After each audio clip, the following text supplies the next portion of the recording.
చదువు మూలవాక్యం చదువు. ప్రకటన 1:6. మనలను ప్రేమించుచు తన రక్తము వలన మన పాపముల నుండి మనలను విడిపించిన వానికి మహిమయు ప్రభావమును యుగ యుగములు కలుగునుగాక. ఆమేన్. ఆయన మనలను తన తండ్రి అగు దేవునికి ఒక రాజ్యముగాను యాజకులనుగాను చేసెను. ప్రార్థన చేస్తాం. పరిశుద్ధుడైన మా తండ్రి, నీ మహాకృపను బట్టి ప్రతి వారం వచనం వెంబడి వచనం ప్రకటన గ్రంథంలో దాచబడిన సత్యములను మా ముందుంచుతున్నావు. నీకు వందనాలు చెల్లిస్తూ ఉన్నాం నానా. మరి ఈ దినము నీ ప్రేమ ఎలాంటిది, నీ ప్రేమలో దాచబడిన సత్యములను మా ముందుంచు నానా. నీ ప్రేమ ద్వారా మేము స్పందించుటకు నీ కృప దయచేయండి. వాక్యం చెప్తున్న నన్ను నీ సిలువ చాటున మరుగుపరచు. ఈ వాక్యంలో దాచబడిన సత్యములను మా ముందుంచమని యేసు నామంలో ప్రార్థించి వేడుకొనిచున్నాము తండ్రి. ఆమేన్. అమ్మ, మరి 6వ వచనం ఈ దినంతో కంప్లీట్ అవుతుంది. యాజకుడు గురించి 2 వర్తమానాలు విన్నాం. యాజకుడు యొక్క శ్రేష్టతలు. రక్తం గురించి ఒక వర్తమానం విన్నాం. ఆయన సింహాసనం మీద ఎవరు కూర్చుంటారు, అదొక 2 వారాలు మాట్లాడుకున్నాం. ఈరోజు ఆయన ప్రేమ ఎన్ని రీతులుగా ఉంటుంది. ఆయన ప్రేమ 7 రకాలుగా ఉంటాం. 7 సంపూర్ణ సంఖ్య కదా. ప్రకటన గ్రంథంలో 7 అన్న మాట చాలా దగ్గర చూస్తూ ఉంటాం. ఆయన మొట్టమొదట రక్షకుడిగా మనల్ని ప్రేమిస్తూ ఉన్నాడు. ఒక పాపిని వెతుక్కుంటూ భూమి మీదకి వచ్చిన దేవుడు ఆయన ఒక్కడే. పాపి కొరకు మరణాన్ని పెట్టిన దేవుడు ఆయన ఒక్కడే. ఆయన ప్రేమ అలాంటిది. రక్షకుడిగా మనల్ని ప్రేమిస్తూ ఉన్నాడు. అంటే ఆదాము పాపము చేయటం వలన దేవునితో సావాసం నుంచి దూరమైపోయాడు. నిత్య జీవాన్ని పోగొట్టుకున్నాడు. ఏలుబడిని పోగొట్టుకున్నాడు. మహిమను పోగొట్టుకున్నాడు. పోగొట్టుకున్నవన్నీ తిరిగి ఇవ్వటానికి పాపిని వెతుక్కుంటూ భూమి మీదకొచ్చి పాపి కొరకు మరణించిన దేవుడు రక్షకునిగా ఆయన మనల్ని ప్రేమిస్తూ ఉన్నాడు. అందుకే యేసుక్రీస్తు ప్రభుల వారు పుట్టినప్పుడు ఆయన ఏ పేరు పెట్టాలి అంటే అక్కడ దేవదూత చెప్తాది. మత్తయి 1:21 ఏమని చెప్తుంది? తన ప్రజలను తన పాపముల నుండి ఆయన విడిపించువాడు కనుక అతనికి యేసు అని పేరు పెట్టాలి. అంటే యేసు అంటే ఏంటి? రక్షకుడు అని అర్థం. బాప్తిస్మం ఇచ్చే యోహాను కూడా యేసుక్రీస్తును పరిచయం చేయటానికి అదిగో మెస్సయ్య అని పరిచయం చేయలే, అదిగో ప్రవక్త అని పరిచయం చేయలే. ఏమని పరిచయం చేశాడు? యోహాను సువార్త 1వ అధ్యాయం 29వ వచనంలో లోక పాపములు మోసుకొని పోవుచున్న దేవుని గొర్రెపిల్ల. ఈరోజు ఆ రక్షకుడిని కనుక నీ హృదయంలో స్వీకరిస్తే ఆయన ప్రేమతో నువ్వు నింపబడతావు. ఈరోజు ఎవడు కూడా ఇక్కడ కూర్చున్న మనం దేవుణ్ణి వెతికేము అని భూమి మీద ఎవడు కూడా చెప్పలేవు. నువ్వు నేను వెతకని దినాల్లో నన్ను మనల్ని వెతికాడు. నీవు నేను ప్రభు నువ్వు నాకు కావాలి అని అనుకున్న దినాలలో ఆయనే మనం కావాలి అని మహిమను విడిచిపెట్టి పరలోక వైభవాన్ని విడిచిపెట్టి భూమి మీదకొచ్చి మనందరి కొరకు ప్రాణము పెట్టిన వాడు దేవుడు. ఆయన ఎలా ప్రేమించాడంట? ఇంకా మన పాపులుగా ఉంటుండగా క్రీస్తు మన కొరకు చనిపోయాడు. చదవమ్మ, రోమీలు రాసిన పత్రిక 5వ అధ్యాయము 8వ వచనం. ఎప్పుడైనా ప్రేమించాడు? ఇంకా దేవునికి దూరస్తులుగా ఉంటుండగా, ఇంకా దేవుని ఎరగని వారుగా ఉంటుండగా, పాపములో ఉంటుండగా అప్పుడు దేవుడు మన ప్రేమించాడు. చదవమ్మ. అయితే దేవుడు మన ఎడల తన ప్రేమను వెల్లడిపరచుచున్నాడు. ఎట్లనగా మనమింకనూ పాపులమై ఉండగానే క్రీస్తు మన కొరకు చనిపోయాను. మనం పాపులుగా ఉంటుండగానే దేవుడు ప్రేమించాడు. మన వెతుక్కుంటూ భూమి మీదకి వచ్చి మనందరి కొరకు మరణం పెట్టినవాడు. అందుకే యోహాన్ అంటాడు, యోహాను సువార్త 5వ అధ్యాయము 24వ వచనంలో, కుమారుని యందు విశ్వాసం ఉంచేవాడు నిత్య జీవము కలవాడు, వాడు తీర్పులోనికి రాక మరణములో నుండి జీవములోనికి దాటి ఉన్నాడు. ఇక్కడ కూర్చుని మనందరము పాపము ద్వారా మరణాన్ని తెచ్చుకున్నాం. అవిధేయతను బట్టి మరణాన్ని తెచ్చుకున్నాం. మరణానికి దొరికిపోయిన మనుష్యుణ్ణి మరణము నుండి విడిపించడానికి రక్షకుడిగా భూమి మీదకి వచ్చాడు. అమ్మ, మీకు ఒక కథ చెప్తాను, చక్కగా వినండి. ఒక మనుష్యుడు దేవుణ్ణి ఎక్కడ దొరుకుతాడు అని దేవుణ్ణి వెతకటానికని బయలుదేరు. కొంతమంది చెప్పారంట, అరణ్యములో తపస్సు చేస్తూ నువ్వు దేవుణ్ణి కనుక్కుంటే, వెతుకుతూ ఉంటే, అక్కడ తపస్సు చేస్తూ ఉంటే దేవుడు ప్రత్యక్షమవుతాడు అని. అయితే ఈ వ్యక్తి దేవుడి పట్ల ఉన్న ఆసక్తిని బట్టి వెతుక్కుంటూ అరణ్యంలోనికి వెళ్ళి అక్కడ తపస్సు చేస్తూ కూర్చున్నాడు. అంటే దైవ సన్నిధి అనుభవించాలి, దేవుణ్ణి చూడాలని. వెంటనే ఏమొచ్చి ఒక ఎలుగుబంటి వచ్చింది. అమ్మో, ఎలుగుబంటి వస్తే ప్రాణం పోద్దు కదా. గబగబా ఆ ఎలుగుబంటి నుండి తప్పించుకోవటానికి పారిపోతూ ఉంటే ఎలుగుబంటి ఆ వెనకాతల పరిగెడుతూనే ఉందట. ఇంకా ఈ ఎలుగుబంటి నుండి తప్పించుకోవటానికి మర్రి చెట్టు ఓడలు, ఆ పెద్ద ఓడలు ఉంటే ఆ ఓడలు పట్టుకొని దిగుతూ ఉన్నాడట. ఎక్కడికి? బావిలోనికి.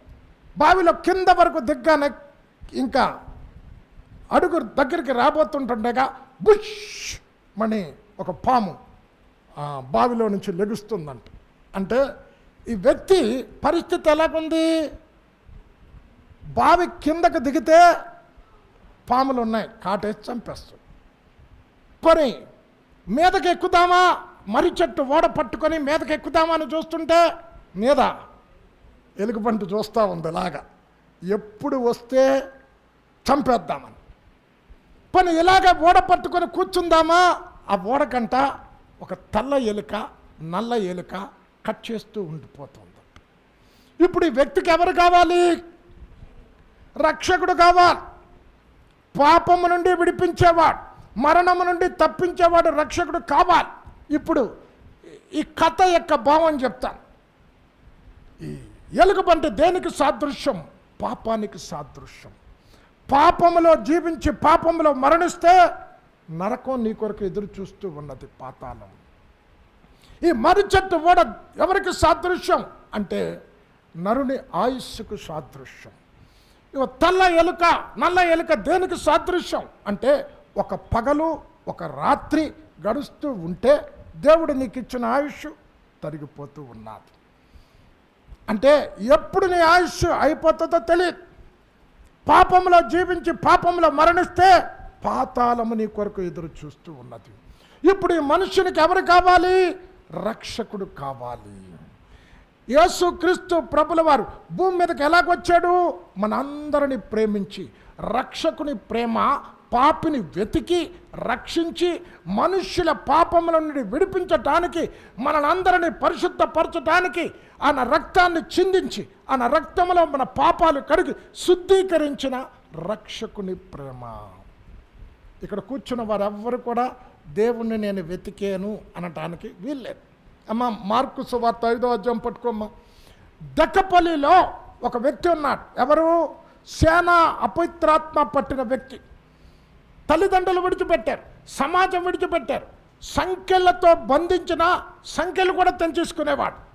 అయితే యేసుక్రీస్తు ప్రభుల వారు అతను వెతుక్కుంటూ దెక్కపల్లి పట్టణానికి వెళితే అతను ఏమన్నాడు తెలుసా? నజరేయుడైన యేసు, నాతో నీకేం పని? చదవమ్మ, మార్కు 5:7. ఆయనకు నమస్కారము చేసి, యేసు, సర్వోన్నతుడైన దేవుని కుమారుడా, నాతో నీకేమి? చూడండి, తల్లిదండ్రులు విడిచిపెట్టారు, సమాజం విడిచిపెట్టింది, ఇత్తడి సంఖ్యలతో ఇనప సంఖ్యలతో బంధించబడి తన్ను తాను రాళ్లతో గాయపరుచుకుంటున్నాడు. దేవుడు వారి పట్ల జాలి చూపించి అపవిత్రాత్మల నుంచి విడిపించడానికి వెతుక్కుంటూ వెళితే అని అంటున్న మాట, నాతో నీకేం పని అంటే, ఈరోజు రక్షకుడు ఆయన వెతుక్కుంటూ నీ దగ్గరికి వచ్చి నీలో ఉన్న ప్రతి పాపాన్ని తీసివేసి పరిశుద్ధపరచటానికి రక్తాన్ని చిందించిన రక్షకుని ప్రేమ. రెండోది, తండ్రిగా ఆయన మనల్ని ప్రేమిస్తాడు. తండ్రిగా, రక్షకుడిగా ఏం చేస్తాడు? నీ పాపం నా పాపం ఆయనపై వేసుకొని నీవు నేను పొందవలసిన తీర్పు ఆయన పొంది పాపము నుండి మనల్ని విడిపించాడు, తీర్పు నుండి తప్పించాడు, మరణములో నుండి జీవములోనికి నడిపించాడు. అది రక్షకునిగా మనల్ని ప్రేమించినటువంటి ప్రేమ. ఇప్పుడు తండ్రిగా ఆయన ప్రేమిస్తూ ఉన్నాడు. అమ్మ, తండ్రి ప్రేమ ఎలాంటిది? కుమారుడు తప్పు చేస్తే శిక్షిస్తాడు, దండిస్తాడు. అమ్మ చదవండి, హెబ్రీ 12వ అధ్యాయం 6వ వచనం. తన్ను ప్రేమించిన వారిని శిక్షించి తన కుమారునిగా స్వీకరించిన వారిని దండిస్తాడు. చదవమ్మ 12:6. ప్రభువు తాను ప్రేమించు వానిని శిక్షించి తాను స్వీకరించు ప్రతి కుమారుని దండించును. తండ్రిగా ఏంటి? తండ్రి తప్పు చేస్తే బిడ్డలను దండిస్తాడు, శిక్షిస్తాడు. అయితే ఆ శిక్ష ఎందుకు? క్రమములో నడిపించటానికి. ఆ శిక్షకు నువ్వు లోబడితే, నువ్వు అపవిత్రతలో జీవిస్తున్నటప్పుడు, తప్పుడు మార్గంలో నడుస్తున్నటప్పుడు, చెడు స్నేహాలు చేస్తున్నటప్పుడు తండ్రి ఏం చేస్తాడు? శిక్షిస్తాడు. అమ్మ, 2 పిల్లలు బయట ఇసుకతో ఆడుకుంటున్నారు. అయితే అందులో ఒకడు ఆయన కొడుకు, ఇంకొకడు పక్కింటోడు పిల్లడు. ఎవరిని కొడతాడు తండ్రి చెప్పండి? తన కొడుకుని కొడతాడు. పక్కింటోడు పిల్లని కొడితే ఊరుకుంటారు.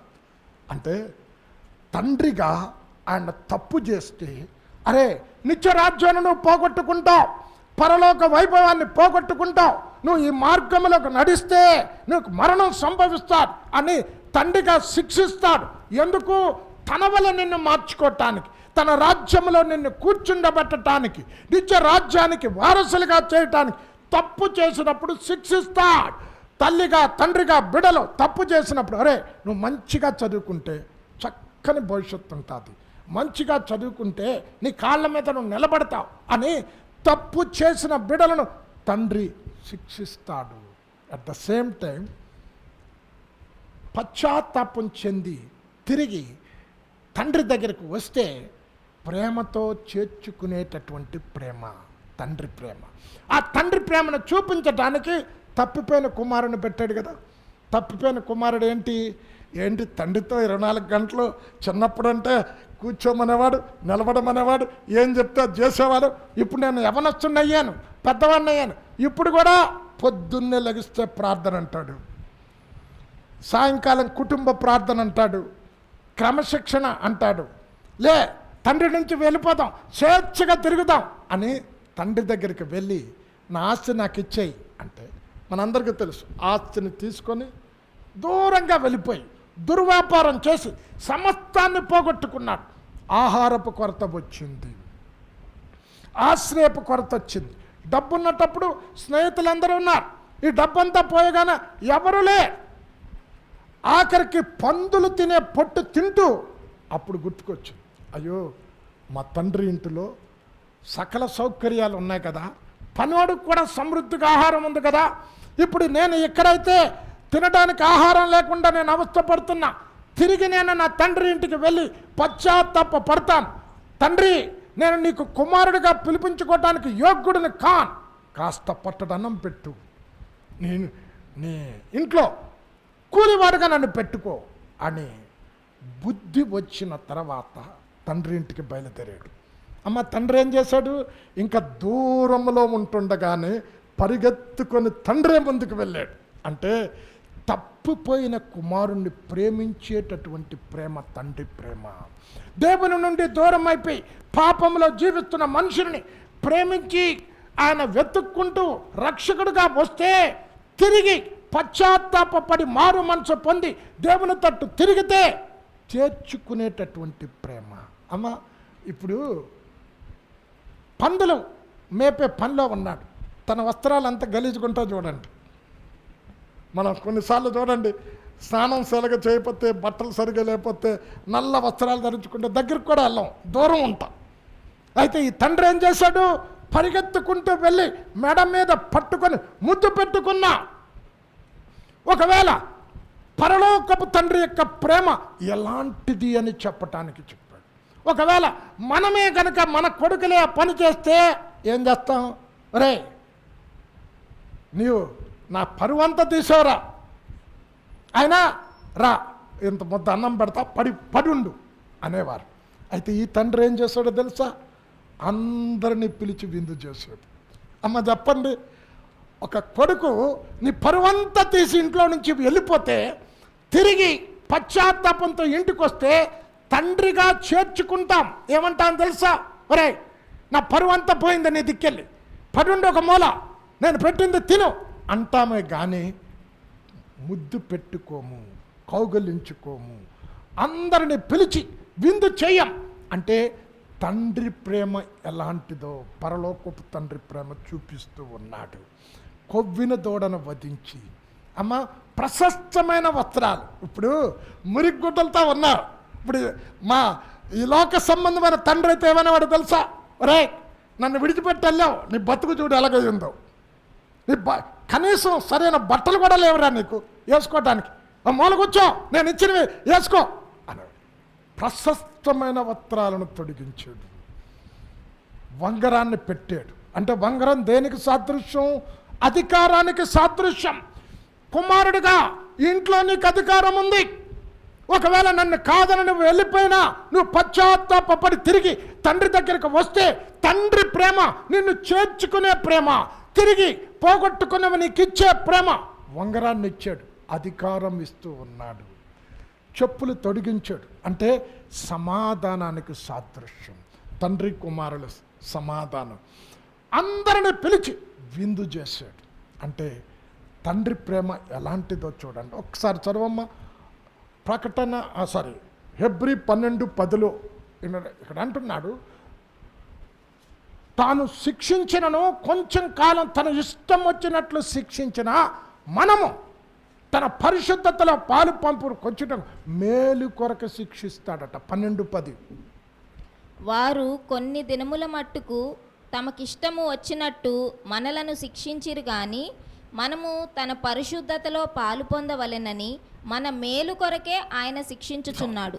తండ్రి కొట్టాడు, తండ్రి బిడ్డలను దండించాడు. అంటే ఎవరి కొరకు దండిస్తాడట? తండ్రి మేలు కొరకు కాదు, మన మేలు కొరకే దండిస్తాడట. చూడండి తండ్రి ప్రేమ ఎంత చక్కగా.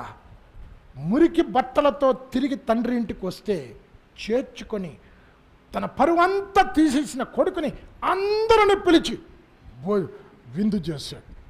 పరలోకపు తండ్రి యొక్క ప్రేమ. తండ్రిగా ఆయన మనం ప్రేమిస్తాడు. రెండవది. మూడవది, తల్లిగా ఆయన ప్రేమిస్తాడు. యెషయా 66:13 ఒకని తల్లి వారిని ఆదరించినట్లు యెరూషలేములోనే నేను వారిని ఆదరిస్తున్నాను. 66:13 ఒకని తల్లి వానిని ఆదరించునట్లు నేను మిమ్మును ఆదరించెదను, యెరూషలేములోనే మీరు ఆదరింపబడెదరు. అమ్మ తల్లిగా ప్రేమిస్తాడంట. ఇప్పుడు తల్లి ఏం చేస్తుంది తెలుసండి? తండ్రి శిక్షిస్తే అడ్డుపోతుంది. తండ్రికి శిక్షించడం తెలుసు. తల్లికి ఏంటి తెలుసా? ఆకలితో ఉన్న బిడ్డకు కడుపు నిండా అన్నం పెట్టడం తల్లికి తెలుసు. మాకు సామెత ఉంది కదా, మీరు తప్పుగా అనుకోకండి.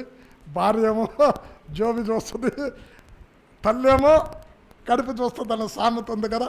ఇప్పుడు చూడండి, ఏలియా అమ్మ 1 రాజులు 19 పట్టుకోమ్మ. ఏలియా యెజెబెలు రానంటుంది.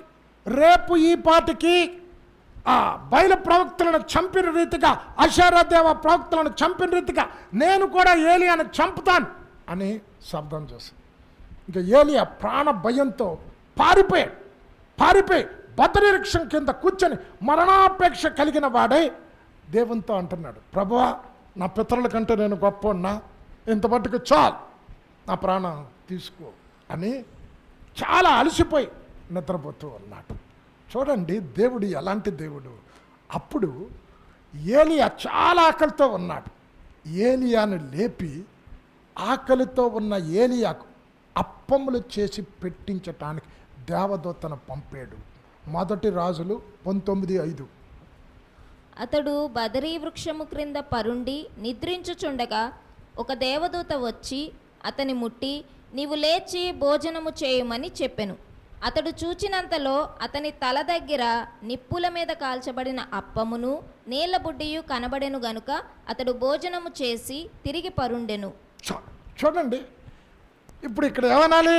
ఏలియా ఏమైంది? నువ్వు ఒంటరిగా 850 మంది ప్రవక్తలను చంపావు కదా, నువ్వు ప్రార్థన చేసినప్పుడు ఆకాశం నుండి అగ్ని కురిపించి నిన్ను గణపరిచాను కదా, ఇప్పుడు ఎందుకు భయముతో అధైర్యంతో పారిపోతున్నావు అనాలి. ఎందుకు ఈ పిరిగితనము నీళ్ళకి ఎలాగొచ్చింది అనాలి. అనలేదు.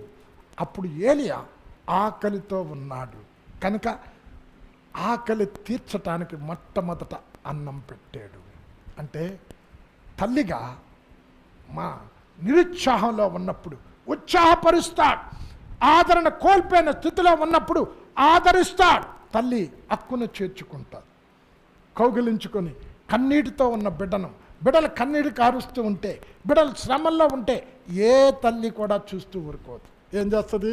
హక్కును చేర్చుకొని వాదారుస్తుంది. మీరు చూడండి, చిన్నపిల్లలు అన్నం తినకపోతే ఏం చేస్తుంది? తినకపోతే పో అని పక్క తోసి ఎత్తుకొని బయటికి తీసుకెళ్ళి చందమామ పాటలు పాడి, మా అమ్మ ఇది నా ముద్ద, ఇది డాడీ ముద్ద అని చిన్నపిల్లల్ని లాలించి తినిపిస్తాడు. ఇక్కడ అంటున్నాడు, తండ్రి లెక్క నేను నిన్ను ప్రేమిస్తా, ఆదరణ లేనప్పుడు ఆదరణ కలుగజేస్తా, కృంగిపోయిన స్థితిలో ఉన్నప్పుడు నిన్ను లేవనెత్తుతా, నిరుత్సాహంలో ఉన్నప్పుడు ఉత్సాహపరుస్తా. అమ్మా రెండోది, యోహాను సువార్త 21 పట్టుకోమ్మా. ఇక్కడ యేసుక్రీస్తు ప్రభుల వారు పునరుత్థానుడైన తర్వాత ఎప్పుడైతే యేసయ్య సిలువకు అప్పగించబడ్డాడో శిష్యులందరూ కూడా చెదిరిపోయారు. వలలు విడిచిపెట్టి మనుషులను పట్టే జాలరులుగా చేస్తాను అని యేసయ్య చెప్తే యేసయ్యను వెంబడించిన వారు ఇప్పుడు విడిచిపెట్టిన వృత్తులకు వెళ్ళిపోయారు. పేతురు గారు తీసుకెళ్ళిందే కాకుండా యోహానును, యాకోబును, నతానియేలును అందరూ తీసుకెళ్ళారు. వలలేసే రాత్రంతా శ్రమ పడ్డారు, ఒక్క చేప కూడా పట్టలేదు. అమ్మా వారి పరిస్థితి ఏంటి? ఆడు చేపలు పట్టి ఆ చేపలు బజారుకు తీసుకెళ్ళి అమ్మితే జీవనోపాధి కలుగుతుంది, తినటానికి ఆహారం దొరుకుతుంది, కట్టుకోవటానికి వస్త్రం దొరుకుతుంది. మీరు రాత్రంతా ప్రయాసపడ్డారు, ఏమీ లే అంటే ఆకలితో ఉండాలి. ప్రభులు వారు ఒడ్డుకు రాగానే పిల్లలారా తినటానికి ఏమైనా ఉన్నదా? అమ్మ 5వ వచనం చదువమ్మ, 21:5. యేసు పిల్లలారా భోజనమునకు మీ యొద్ద ఏమైనా ఉన్నదా? అలాగే ఉంచమ్మా అడిగాడు. ఏమీ లేదు. అప్పుడు మీరు తర్వాత చదువుకోండి, కుడివైపున వల వేయు అని చెప్పాడు. కుడివైపున వల వేస్తే 153 చేపలు, పెద్ద విస్తారమైన చేపలు పట్టాడు. ఆ చేపలు లాగి ఒడ్డుకు ఈడ్చేసరికి ఏం చేస్తాడో తెలుసా? తన చేతులతో చేపలను కాల్చి రొట్టెను తీసుకొచ్చి ఆకలితో ఉన్న శిష్యులకు ఆహారం పెడుతున్నాడు. చదవమ్మ 12:13. యేసు వచ్చి ఆ రొట్టెను తీసుకొని వారికి పంచిపెట్టెను, అలాగే చేపలను కూడా పంచిపెట్టెను. చూడండి, అసలు ఈ వర్తమానం ఎప్పుడైనా నేను చెప్తాను, కళ్ళం నీళ్ళు వస్తాయి. చూడండి, సృష్టికర్త దేవదూతలు కూడా ఆయన చూడలేక, ఆయన మహిమను చూడలేక 2 రెక్కలతో కళ్ళు కప్పుకుంటున్నారు. వారి పాదాలు కనపడకూడదని 2 రెక్కలతో పాదాలు కప్పుకుంటున్నారు. అంత గొప్ప దేవుడు, మహిమాన్వితుడైన దేవుడు శిష్యుల ఆకలితో ఉన్నాడని శిష్యుల యొక్క కడుపును చూచి తనే ఒక తల్లి లెక్క చేపలను కాల్చాడు. తనే ఒక తల్లి లెక్క రొట్టెలను కాల్చి ఆకలితో ఉన్న శిష్యుల యొక్క ఆకలి తీర్చాడు. అమ్మ, తల్లి లెక్కని ఆకలి తీర్చే దేవుడు, నిన్ను వాదార్చే దేవుడు, నిన్ను బలపరిచే దేవుడు, నిన్ను కన్నీటిని తుడిచే దేవుడు. ఆయన ప్రేమ తల్లి లాంటి ప్రేమ. చదవండి, 1 తెస్సలోనిక 2:7. స్తన్యమిచ్చు తల్లి తన పిల్లలను గారవించున్నట్లు మేము మీ మధ్య సాధువులమై ఉంటిమి. చదవమ్మా. అయితే స్తన్యమిచ్చు తల్లి తన సొంత బిడ్డలను గారవించున్నట్లుగా మేము మీ మధ్యను సాధువులమై ఉంటిమి. అతను ప్రేమని చెప్తున్నాడు. ఒక తల్లి బిడ్డ ఆకలితో ఉన్నప్పుడు పాలు ఎలాగ పెడతాదో, అమ్మ పాలిచ్చే తల్లి తన బిడ్డ గురించి, బిడ్డ నుంచి ఏమైనా ఆశిస్తుందా? ఏమీ ఆశించదు. తన ఆరోగ్యాన్ని పోగొట్టుకుంటుంది, తన నిద్రను త్యాగం చేస్తుంది. ఆ చంటి పిల్ల ఎప్పుడు ఏడ్చినా వెంటనే లేచి ఆకలితో ఉన్నదని ఏడుపు వినిపించిన వెంటనే ఎంత పనిలో ఉన్నా ఆ పనంతా విడిచిపెట్టి వెళ్ళి పాలు పెడతారు. ఇక్కడ అంటున్నాడు, తల్లి వారిని ఎలాగ కడుపు చూసి ఆకలి తీరుస్తాడు, నేను కూడా తల్లి లెక్క నిన్ను ప్రేమిస్తాను, తల్లి లెక్క నీ కన్నీటిని తుడుస్తాను, తల్లి లెక్క నిన్ను ఓదారుస్తాను. చదవమ్మ యెషయా 40:1. ఇక్కడ అంటున్నాడు, నా జనులను ఓదార్చండి, నా జనులను ఓదార్చండి. మీ దేవుడు సెలవిచ్చిన మాట ఏదనగా, నా జనులను ఓదార్చుడి, ఓదార్చుడి. చాలు. ఇక్కడ అంటున్నాడు, ఎవరికి మాట చెప్తున్నాడు తెలుసా? యాజకులు, దేవుని సేవకులు. దుఃఖంలో ఉన్న జనులను నేను ఏ రీతిగా తల్లి లెక్క వారిని ఓదారుస్తున్నా, దైవ సేవకులు కూడా సంఘములో ఉన్న విశ్వాసులను, గొర్రెలను ఓదార్చాలి, వారిని బలపరచాలి, వారిని విశ్వాసాన్ని అభివృద్ధిలోనికి నడిపించాలి, తల్లి లెక్క వారిని గారవించాలి. 2, తల్లి లెక్క ప్రేమించే ప్రేమ. 2, 3 కదా, 3. 4, సహోదరుని లెక్క ప్రేమించే ప్రేమ. అమ్మ యేసయ్య ఎవరమ్మా? పెద్దన్న, తండ్రికి ఏకైక కుమారుడు కదా. మనందరం ఎవరో చదవండి, అది 8 రోమీయులు రాసిన పత్రిక 8:29. ఎందుకనగా తన కుమారుడు అనేక సహోదరులలో జ్యేష్ఠుడగునట్లు. అమ్మ జ్యేష్ఠుడు అంటే అర్థం అనేక సహోదరుల్లో అన్న అని అర్థం. ఎలాగా చూడండి, ఒక కుటుంబంలో ఒక తల్లికి 4 బిడ్డలు ఉంటే 4 జ్ఞానవంతులు ఉండరు, 4 బాగా చదువుకున్న వాళ్ళు తక్కువ కొన్ని కుటుంబాల్లో ఉండొచ్చు. ఒకడు బాగా సంపాదించేవాడు ఉంటాడు, ఒకడు తక్కువ సంపాదించేవాడు ఉంటాడు. ఒకడు తల్లికి బాగా తన సంపాదన తెచ్చి తల్లికి ఇచ్చేవాడు ఉంటాడు, కొద్దిగా తల్లికి ఇచ్చేవాడు ఉంటాడు. అయితే తల్లి ఇంట్లో వంట చేసి పెట్టిన తర్వాత, అరే ఇటు నెలకు ₹1,00,000 సంపాదించి తెచ్చిస్తున్నాడు, నువ్వు 10,000 ఇస్తున్నావు, నీకేమో పప్పన్నం పెడతా, వీడికి ₹1,00,000 ఇస్తున్నాడు, వీడికి మటన్ కూర పెడతా అంటదమ్మ తల్లి. సంపాదించేవాడున్నా సంపాదించలేని సహోదరుడున్నా ఏం చేస్తారు? కష్టములో సుఖంలో కలిసి సమిష్టిగా పంచుకుంటారు. సహోదరుడు లక్షణం అంటే ఎవరు ఎక్కువ సంపాదిస్తారో ఆ సంపాదనలోని తక్కువ సంపాదించిన వారు అందరినీ తిరిగి ఏం చేస్తారు? తల్లి ఒకే రీతిగా చూస్తారు అని అంటున్నాడు. అమ్మ చదువమ్మ, మత్తయి 12:48-50 చదువుకుంటే ఇక్కడ శిష్యులు యేసుక్రీస్తు ప్రభుల వారిని చూసి, ప్రభు ఇదిగో నీ తల్లి, ఇదిగో నీ సహోదరుడు అంటే, ఎవరు నా తల్లి, ఎవరు నా సహోదరుడు? నా పరలోకపు తండ్రి యొక్క చిత్తము చేయువాడే నా సహోదరుడు. చదువమ్మ. అందుకు ఆయన తనతో ఈ సంగతి చెప్పిన వాని చూచి, నా తల్లి ఎవరు, నా సహోదరులు ఎవరు అని చెప్పి తన శిష్యుల వైపు చెయ్యి చాపి, ఇదిగో నా తల్లియు నా సహోదరులును, పరలోకమందున్న నా తండ్రి చిత్తము చొప్పున చేయువాడే నా సహోదరుడును, నా సహోదరియు, నా తల్లియు అనెను. అంటే దేవుని చిత్తాన్ని ఎంత ఎక్కువగా నువ్వు చేస్తావో అంత ఎక్కువగా దైవికమైన ప్రేమ, సహోదర ప్రేమతో నింపుతాడు. సహోదరుడు కుటుంబంలో ఉండుట మంచిది అంటే ఏం చేస్తాడు? తక్కువ స్థితిలో ఉన్న తమ్ముడి యొక్క భారాన్ని అన్నమోస్తాడంట. ఒకప్పుడు ఉండేది, ఇప్పుడు లేదు అది. ఇప్పుడు ఎవరు కాదు, ఏమంటారు, స్వార్థం పెరిగిపోయింది. ఒకప్పుడు దినాలలో అన్న తమ్ముడు భారాన్ని మోసేవాడు, తమ్ముడు కష్టంలో ఉన్నప్పుడు సహాయం చేసేవాడు. ఇక్కడ యేసయ్య ఎవరు? మనందరి భారాలను మోసేవాడు. పరలోకపు తండ్రి అంటున్నాడు, అనేక సహోదరులు జ్యేష్ఠుడుగా ఉంటున్నట్లు ఈ జ్యేష్ఠుని మీ అంతకు పంపుతున్నా. ఎందుకు? నీ యొక్క పాపపు భారాన్ని మోసేవాడు, నీ అక్కరతలను తీర్చేవాడు, తన మహిమలో మీ ప్రతి అవసరాన్ని తీర్చే దేవుడు ఆయన సహోదరుడిగా ప్రేమిస్తాడు. ఇది 4వది కదమ్మా. 5వది స్నేహితుడిగా ప్రేమిస్తాడు. యోహాను సువార్త 15వ అధ్యాయం 15వ వచనములో,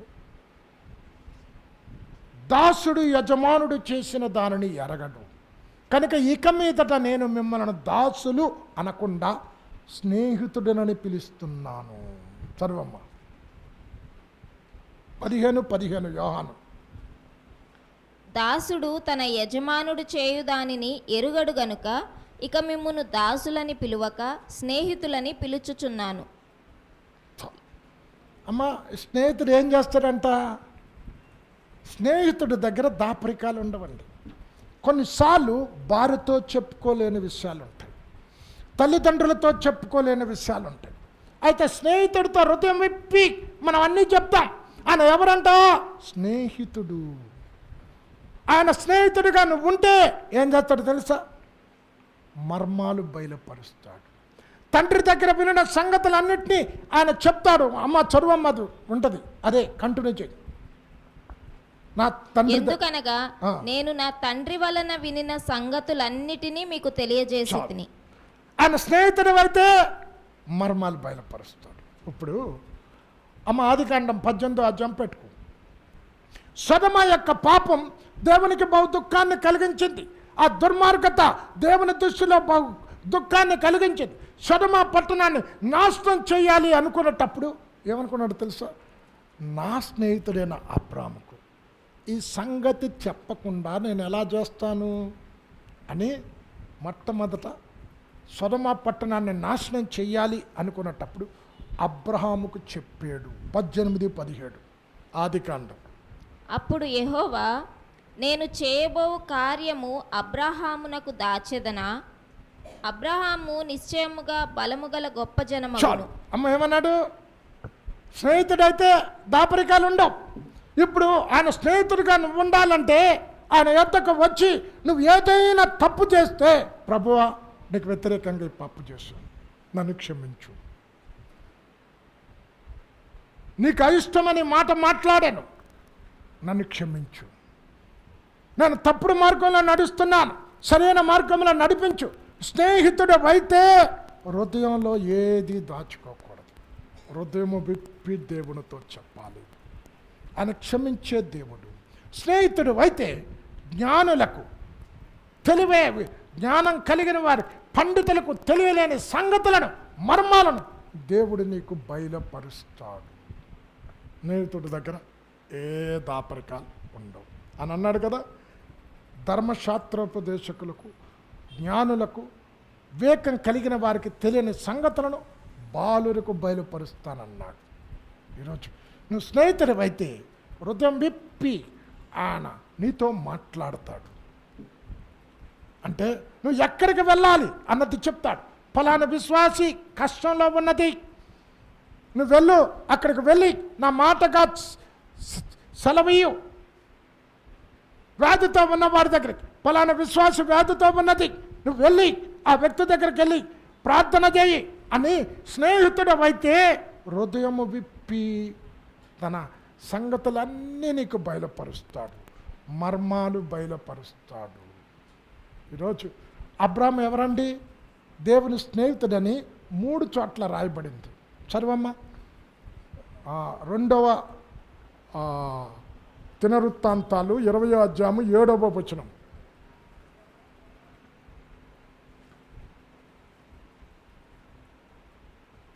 నీ జనులైన ఇశ్రాయేలీయుల ఎదుట నుండి ఈ దేశపు కాపురస్తులను తోలివేసి నీ స్నేహితుడైన అబ్రహాము యొక్క అమ్మ అబ్రహాము ఎవరు?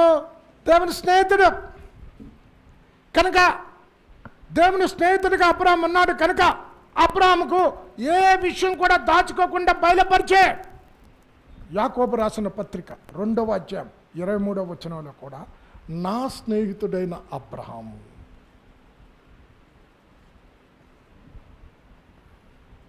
యాకోబు 2:23. కాబట్టి అబ్రహాము దేవుని నమ్మెను, అది అతనికి నీతిగా ఎంచబడెను అను లేఖనము నెరవేర్చబడెను, మరియు దేవుని స్నేహితుడని అతనికి పేరు కలిగెను. నువ్వు స్నేహితుడు అయితే అమ్మ పరిశుద్ధ గ్రంథంలో దాచబడిన సత్యాలు మర్మాలు బయలుపరుస్తాడు అని అంటున్నాడు కదా. నేను తండ్రి దగ్గర వినిన సంగతులను నీకు బయలుపరుస్తాను. మనందరికీ తెలుసు నెబుకద్నెజరు జీవించిన దినాలలో నెబుకద్నెజరు కలగన్నాడు. ఆ కలగని ఆ కలను బట్టి చాలా వేదనతో ఉన్నాడు. ఆ కల భావాన్ని ఎవరు చెప్తాడు అని అందరిని జ్ఞానులను పిలిచాడు, కల్దీలను పిలిచాడు, జ్యోతిష్యులను పిలిచాడు. నేను కలగన్నా ఆ కల భావాన్ని చెప్పు అంటే ఏమన్నారు? రాజా ఆ కళ చెప్పు, అప్పుడు కళభావాన్ని చెప్తారు అన్నాడు. ఇప్పుడు ఏమన్నాడు? నేను కనిన కళ నిజమే కానీ మర్చిపోయాను అంటాడు.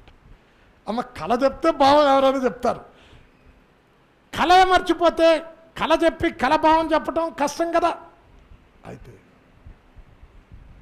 మర్మాలు బయలుపరిచే స్నేహితుడు ఒకడు ఉన్నాడు, యేసుక్రీస్తు ప్రభుల వారు. షడ్రక్, మేషక్, అబేద్నెగో, దానియేల్ అందరూ కూడా దేవుని సన్నిధిలో కనిపెడతాం, మనం ప్రార్థన చేద్దాం. శాసనం చేయబడింది ఏంటి?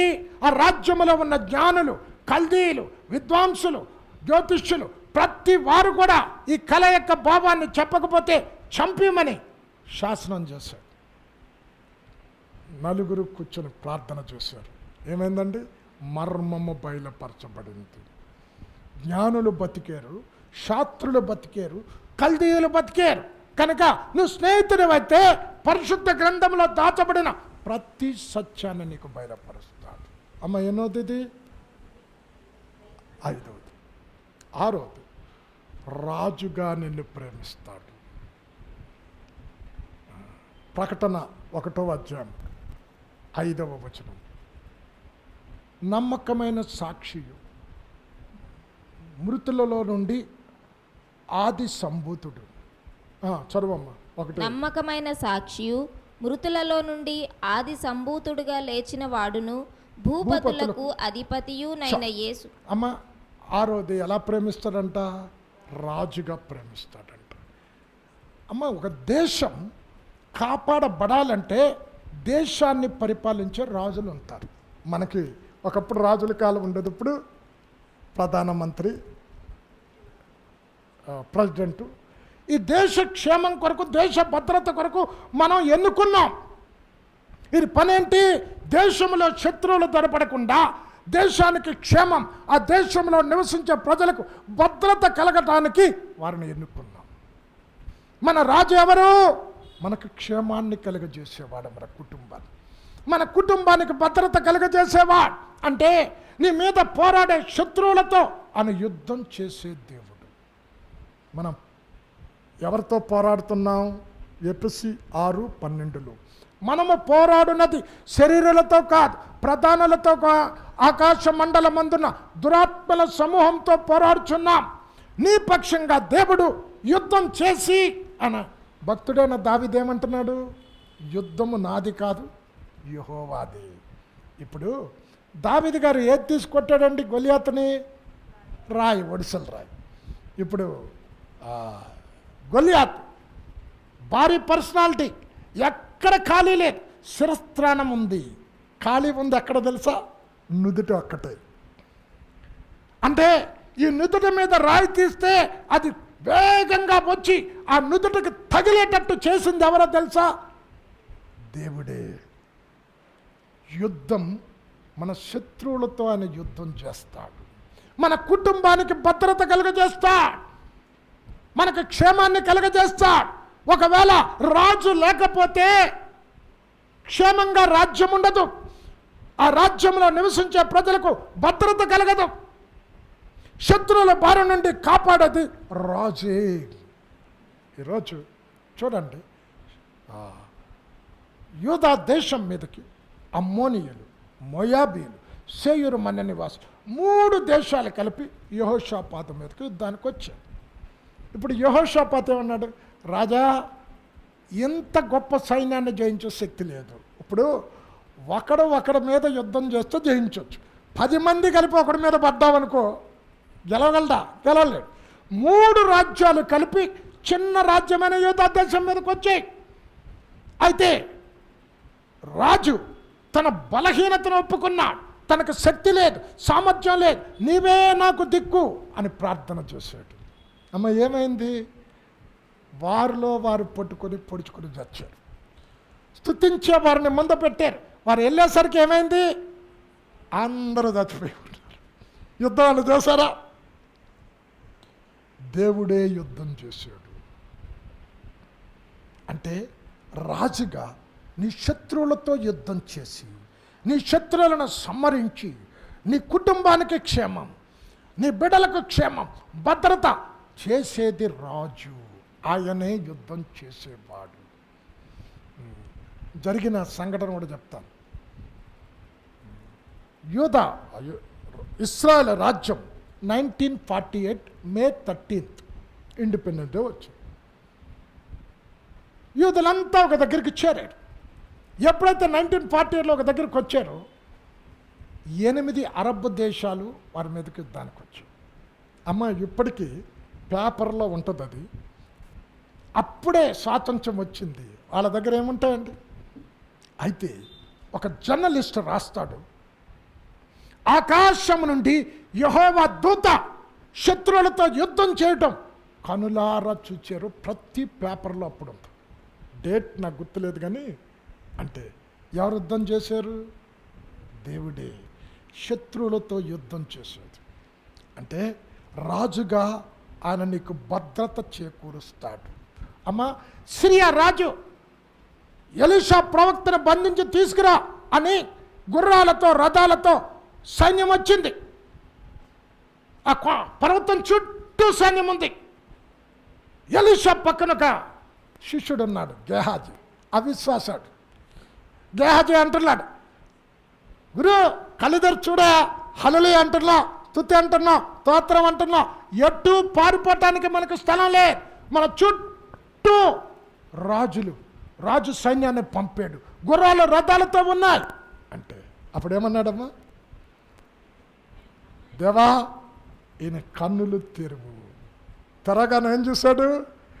వారి సైన్యం కంటే గొప్ప సైన్యం, అగ్ని రథాలతో కూడిన సైన్యం పరలోకములో నుండి దిగి వచ్చుట చూచాడు.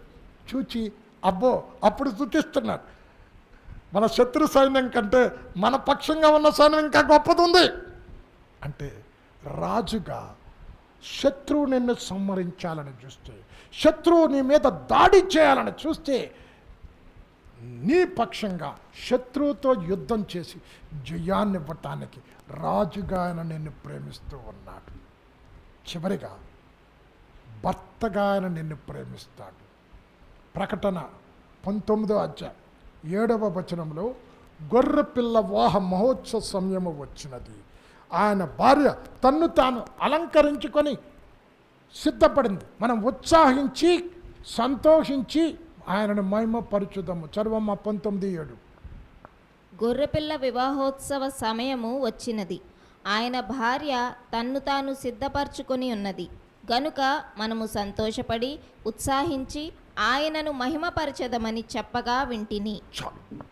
అమ్మ భర్తగా ఆయన ప్రేమిస్తాడు.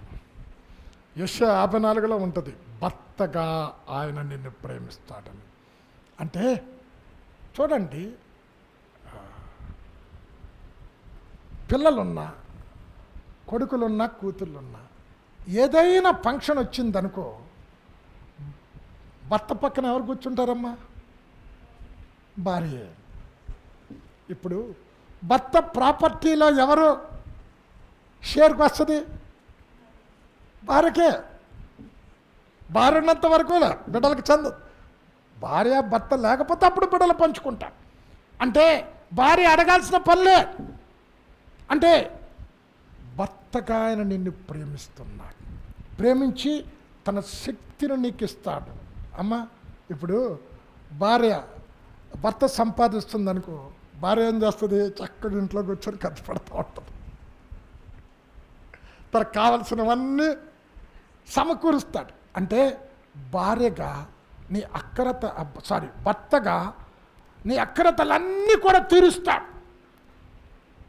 కనుక శక్తిని ఇస్తాడు, సౌందర్యాన్ని ఇస్తాడు, మహిమనిస్తాడు, ప్రభావాన్ని ఇస్తాడు. భర్త భార్యకి తప్ప ఇంకెవరికి పంచుకోవటానికి ఇష్టపడ్డు, తర్వాత బిడ్డలు. కనుక దేవుడు అంటున్నాడు, నేను చేసిన కార్యాల కంటే గొప్ప కార్యాలు మీరు చేస్తారు అన్నాడు కదా యేసయ్య.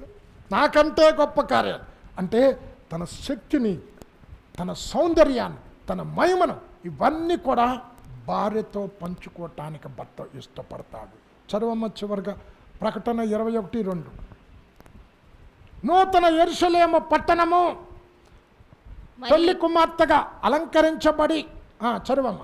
మరియు నేను నూతనమైన యెరూషలేము అను ఆ పరిశుద్ధ పట్టణము తన భర్త కొరకు అలంకరింపబడిన పెండ్లి కుమార్తె వలె సిద్ధపడి పరలోకమందున్న దేవుని యొద్ద నుండి దిగివచ్చుట చూచితిని. అమ్మా, ఎవరి కొరకంటే అలంకరించబడుతుంది? భర్త కొరకు. అంటే భర్తకు ఇష్టమైన రీతిలో నిన్ను అలంకరించేది ఎవరు తెలుసా? పరిశుద్ధాత్మ దేవుడు. భూమి మీద పరిశుద్ధాత్మ దేవుడిని పట్టాడు. ఆయనకు తెలుసు దేవునికి ఇష్టంగా కుమారుడైన యేసుక్రీస్తుకు ఇష్టమైన రీతిలో అలాగా అలంకరిస్తే ఆయన ఇష్టపడతాడు. అంటే ఆయనకి ఇష్టమైన రీతిగా పెళ్లి భార్యగా నేను అలంకరించడానికి పరిశుద్ధాత్మను పెట్టాడు. అలంకరించి ఏం చేస్తాడు? ఏక శరీరం అంటున్నాడు కదా, తన వలె మార్చుకుంటాడు. తన రూపాన్ని నీకిస్తాడు, తన సొగసును నీకిస్తాడు. ఆదాము ఏ రూపంలో ఉన్నాడో దేవుని స్వరూపం, దేవుని పోలిక. ఈరోజు పెళ్లి భర్తగా ఆయన భార్యకు తన రూపం, తన సొగసు, తన సౌందర్యం ఇచ్చి తన వలె మార్చుకుంటాడు. చివరిగా చదువమ్మ 1 యోహాను 3:3.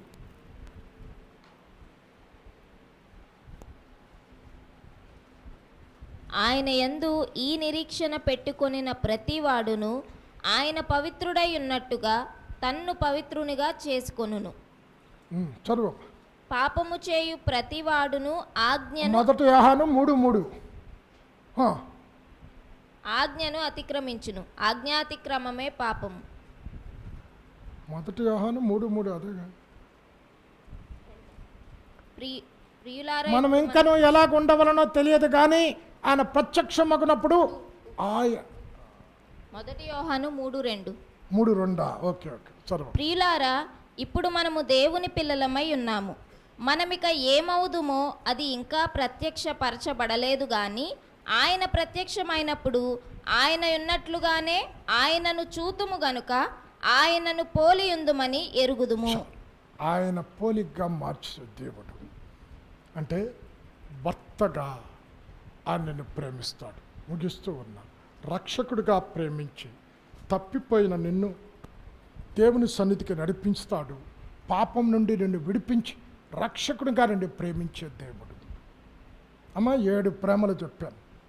తండ్రిగా నిన్ను ప్రేమించే దేవుడు, తల్లిగా నిన్ను ఓదార్చి ఆదరించి ప్రోత్సాహపరిచి బలపరిచే దేవుడు, సహోదరుడిగా నీ భారాన్ని భరించేవాడు, స్నేహితుడిగా రహస్యాలను బయలుపరిచి మర్మాలను బోధించే దేవుడు, రాజుగా నీకు క్షేమాన్ని భద్రతనిచ్చే దేవుడు, భర్తగా భార్యకు తన మహిమను, శక్తిని, సొగసును, సౌందర్యాన్ని ఇచ్చే దేవుడు. ఇన్ని రీతిలుగా ఆయన ప్రేమ 7 రకాలైనటువంటి ప్రేమ. దేవుడు నిన్ను ప్రేమించి అంటే ఇన్ని రకాలుగా ఆయన ప్రేమించి నిన్ను పరలోకానికి తీసుకొని వెళ్ళటానికి రాబోతున్నాడు.